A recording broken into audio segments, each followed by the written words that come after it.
momento a gente vai tentar trabalhar nesse sentido, né? Uma parte mais dura, né? Procurando mostrar esse raciocínio que o Gary Gygax acompanhou. Bom, a invenção dos RPGs, né? A origem dos RPGs, né, ela está justamente nos jogos de tabuleiro, mas num tipo específico de jogos de tabuleiro, os jogos de guerra, né? O Gary Gygax, assim como aqueles outros, né, que o ajudaram a pensar o RPG, eles são, né, oriundos de um movimento que na década de 50, principalmente, era organizado a nível nacional nos Estados Unidos, né? Os jogos de tabuleiro, especialmente os jogos de guerra, eles eram jogados, né, em clubes, eles tinham jornais, revistas, meios de divulgação, eles participavam, né, da mídia, né, estadunidense. Então vejam bem, na verdade, se a gente quiser pensar um RPG, a gente tem que entender que antes dele existia uma disseminação dos jogos de tabuleiro e que esses jogos de tabuleiro eles contavam com uma organização tremenda, né, de grupos, né, de jogos, e que, vejam, a principal característica que eu quero apontar dentro desses jogos de tabuleiro, esses jogos de guerra, é que eles eram, até o momento em que o Gary Gygax começa a mexer nisso, organizados segundo normas bastante rígidas. Eram, em sua maioria, jogos de tabuleiros com rígidos cenários históricos e com regras pré-estabelecidas, né? Eu estudei, né, eu procurei ler as entrevistas do Gary Gygax, vários escritos, né, que ele colocou pouco a pouco em revistas como Dungeon Master e outras, né? E o Gary Gygax aponta, né, que esse momento, né, de clivagem, esse momento de transformação na década de 50, se derivava justamente da ideia, né, que eles, né, essas pessoas que frequentavam esses grupos, se sentiam incomodados com a incapacidade de colocar suas próprias ideias frente àquilo que já estava pré-convencionado. A maioria dos jogadores de jogos de guerra de tabuleiro, eles simplesmente se contentavam em seguir as regras pré-estabelecidas. Então o Gary Gygax falava, porra, é uma doideira, né? Os meus amigos escreviam para as pessoas que haviam feito jogos perguntando se podiam fazer aquilo. Então o cara dizia, não, pode sim. Aí eles jogavam a partir daquela linha que eles determinaram, ou não pode. Então os jogos, eles possuíam, né, uma estrutura, né, que reunia esses jogadores e que era uma estrutura muito rígida, principalmente em torno dessa incapacidade, né, nesse momento, né, de transformação dos jogos, né. Bom, que contexto era esse, né, no qual a gente está estranhando? Por que tantos jogos de tabuleiro? Por que especialmente jogos de guerra? A gente está falando de um momento, a década de 50, em que a Guerra Fria, né, ela opunha nesse momento duas superpotências, União Soviética e Estados Unidos, que nesse sentido, né, a disseminação dos jogos de guerra, eles tinham a ver, né, com os temas que eles manipulavam. Os jogos de guerra eram basicamente jogos que falavam, né, da identidade estadunidense, falavam do nacionalismo estadunidense, que tinham a ver com a presença dos Estados Unidos em meio a uma guerra não declarada no mundo inteiro. Então havia, nesse sentido, né, não apenas uma vontade de jogar os jogos de guerra, mas eles eram, vejam bem, por parte, né, da própria sociedade, havia um incentivo em função a esse tipo de interesse, né? Também a gente tem que pensar, né, que além desses cenários, né, onde esses jogos eram cenários que possuíam cenários históricos, então a ideia da história baseando também o nacionalismo tem que ser pensada, né? Os jogos eles serviam, né, para que se pudesse por meio deles falar da história dos Estados Unidos, da história dos seus aliados, né? Então esse é o primeiro ponto. Eu tenho um slide aqui que permite mostrar isso, né? Isso aqui é uma convenção de 1967. Aí vejam, Federação Internacional de Jogadores de Jogos de Guerra.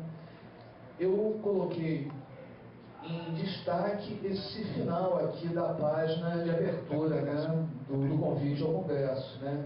Vejam, esta convenção é dedicada para o nosso amado país, né? O prazer e a beleza de servir a grandeza, o seu poder e a sua força, blá, blá, blá, blá, blá, blá. Vejam, né, o preâmbulo do convite, né, dessa convenção, ele exaltava características que não eram próprias do jogo, mas que eram próprias da ideia de nacionalidade, identidade estadunidense. Então percebem, eu quero mostrar para vocês que os jogos de tabuleiro, os jogos de guerra, andavam em sincronia com esse tipo de contexto, que era o contexto da Guerra Fria, né? Bom, outra coisa também que é necessário a gente compreender, né, que os jogos de tabuleiro tinham uma tremenda difusão, né, em função mesmo da sociabilidade, de uma ideia de sociabilidade. Vejam, nós se vivia nos Estados Unidos, como também no Brasil nesse momento, em meio a uma tremenda opressão religiosa e cultural, né? Então, os jogos de tabuleiro, eles eram tão disseminados, haviam tantos grupos que jogavam esses jogos, e vejam, isso pode ser pensado no sentido de uma reação, né, a esse fundamentalismo cultural, religioso, que punha severos limites, né, a manifestação, inclusive, da palavra, né, das crenças. Então, o jogo de tabuleiro ele servia como aquele momento de alívio dessas tensões reprimidas. No jogo, né, o sujeito se permitia viver, né, ele se permitia falar. O jogo de tabuleiro, portanto, na década de 50, ele possuía tal difusão nos Estados Unidos e na década de 60 em função dessas características societárias.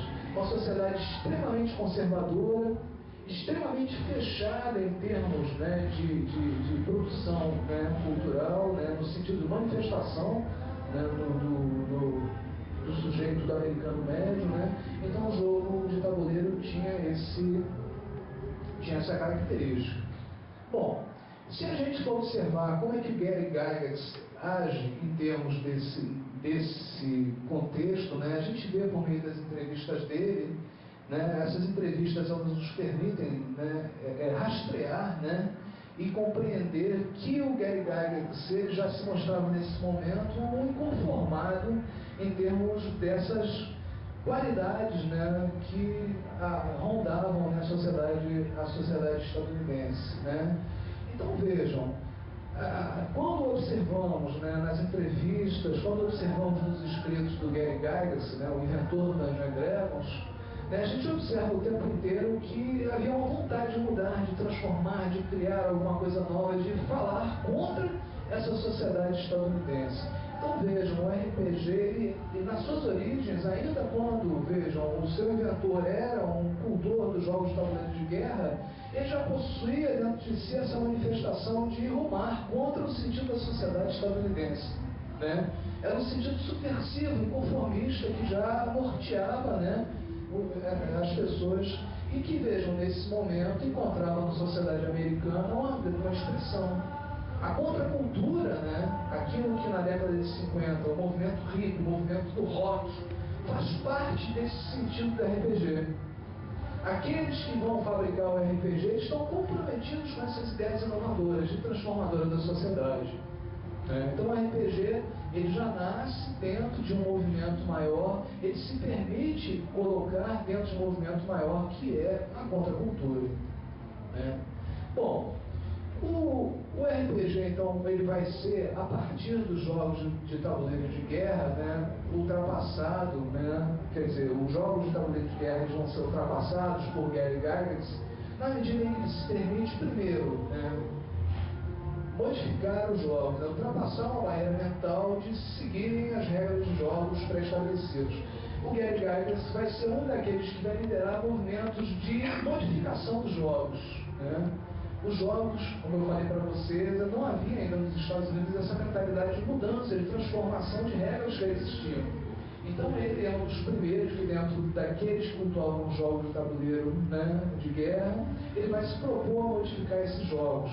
Depois de modificá-los, ele vai decidir produzir jogos inteiramente novos a partir dessas modificações. Notem que faz parte da cultura da internet, a modificação dos mods, né? As transformações de jogos. O Gary Gygax sempre foi o iniciador desse movimento. Se permitia, né, acreditava poder modificar jogos que tinham copyright, que vendiam, que tinham dono, né? Então ele foi, nesse sentido, subversivo, né?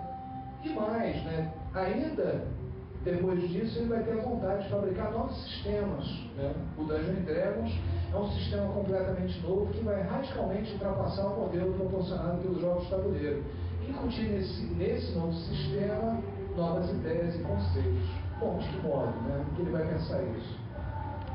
O primeiro ponto, né, que vai proporcionar uma transformação dos jogos de tabuleiro em direção ao RPG, né, e aí, repito, por meio desse grupo, em que o Gary Gygax estava inserido, né, o primeiro movimento, né, se dá por meio, né, de uma transformação num jogo que na época era bastante conhecido, né, o jogo Tactics, né, Táticas 2, né, e que, vejam, o Gary Gygax, ele deixa, né, um legado, né, de dizer, né, olha, como é que dá para jogar um jogo como esse, um jogo que era jogado com 2 dados, apenas 2 dados e 6 quadros, quando, né, a gente observa aqui por meio das estatísticas, o 2 e o 12, que são definidores de jogadas, né, muito ruins ou muito boas, eles são muito difíceis de serem obtidos. Então, o primeiro ponto que esses jogadores pensavam, e Gary Gygax vai pensar a partir disso, é que estatisticamente os dados que inferem determinadas possibilidades eles são extremamente difíceis de serem obtidos. Então, o sistema de jogo, na visão dele, nesse sentido, ele já deve ser modificado, porque ele é viciado. Né? O 6, o 7, né? O 6, o 7, o 5 são muitíssimo mais fáceis de serem obtidos por meio de um sistema tradicional do que qualquer outro tipo de resultado. Então, em função disso, né, uma imensa reviravolta, que para a gente hoje em dia parece, né, uma coisa extremamente simples, foi pensar que um sistema de dados de 6 lados, que existem desde a antiguidade, o dado de 6 lados existe desde a antiguidade, ele poderia ser ultrapassado com uma forma geométrica completamente nova. Né? Uma forma geométrica de 20 lados dado o D20, né, o famoso D20. Então, o Gary Gygax, genialmente, ele vai pensar que, vejam, essa ultrapassagem, né, do sistema de tabuleiro, do jogo de tabuleiros, ele pode ser propiciado por uma forma geométrica diferente, que é o dado de 20 lados. Né? Então, sacando, né, o dado de 20 lados, a gente vê que essa sacada do Gary Gygax proporciona uma ultrapassagem mental. Uma transformação que quebra com toda a jogabilidade, com o modo de compreensão dos jogos de tabuleiro.